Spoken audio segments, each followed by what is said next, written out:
3వ తేదీ ఫిబ్రవరి నెల 2025వ సంవత్సరం. ఈరోజు దేవుని వాగ్దానము. యోహాను సువార్త 6వ అధ్యాయము 35-36 వచనములు. జీవాహారము నేనే, నా యొద్దకు వచ్చువాడు ఏమాత్రమును ఆకలిగొనడు, నా యందు విశ్వాసముంచువాడు ఎప్పుడునూ దప్పికొనడు.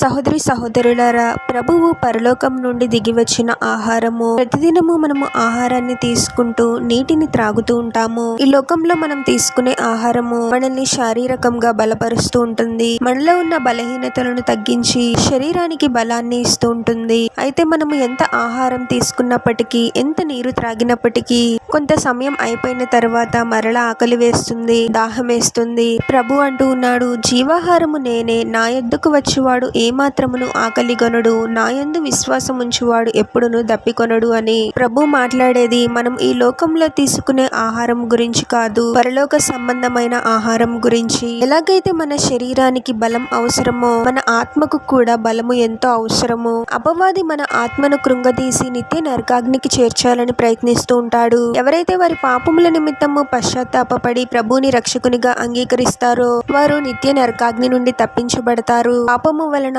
ఆత్మ నశించిపోతూ ఉంటుంది, కానీ ప్రభువు మన ఆత్మను నిత్య నరకాగ్ని నుండి తప్పించి శక్తిని అనుగ్రహిస్తాడు. నశించిపోవాల్సిన మన ఆత్మకు జీవాన్ని అనుగ్రహిస్తాడు. ప్రభువు మన ఆత్మను బలపరిచి మనల్ని తృప్తిపరుస్తాడు. దీనికి గుర్తుగానే కదా మనము ప్రతి విశ్రాంతి దినమున అంటే ఆదివారమున ప్రభు శరీరాన్ని రక్తమును తీసుకుంటూ ఉంటాము. ప్రభువే మనకు జీవాహారము. ప్రభువుని రక్షకునిగా అంగీకరించి ప్రభునందు విశ్వాసం ఉంచి ఈ లోకంలో శారీరకంగా మరణించినప్పటికీ వారి ఆత్మకు మరణముండదు. ప్రభు ద్వారా వారు నిత్య జీవాన్ని పొందుకుంటారు. ప్రార్థన. పరిశుద్ధుడు ప్రభు, మీ పరిశుద్ధమైన పాదాలకు వేలాది వందనాలు, స్తుతులు, స్తోత్రాలు చెల్లించుకున్నాము తండ్రి. మరొక నూతన దినములోనికి మమ్మల్ని క్షేమంగా ప్రవేశింపచేసిన దేవా, మీకే స్తోత్రం ప్రభువా. మా కోసము పరలోకము నుండి దిగివచ్చిన జీవాహారము మీరే అని గ్రహించడానికి మాకు సహాయం చేయండి ప్రభువా. ఈ లోకంలో ఏది మమ్మల్ని తృప్తిపరచలేదు, కానీ మా శరీరాలకు ఆత్మలకు మీరే నిజమైన తృప్తిని అనుగ్రహించగలరు తండ్రి.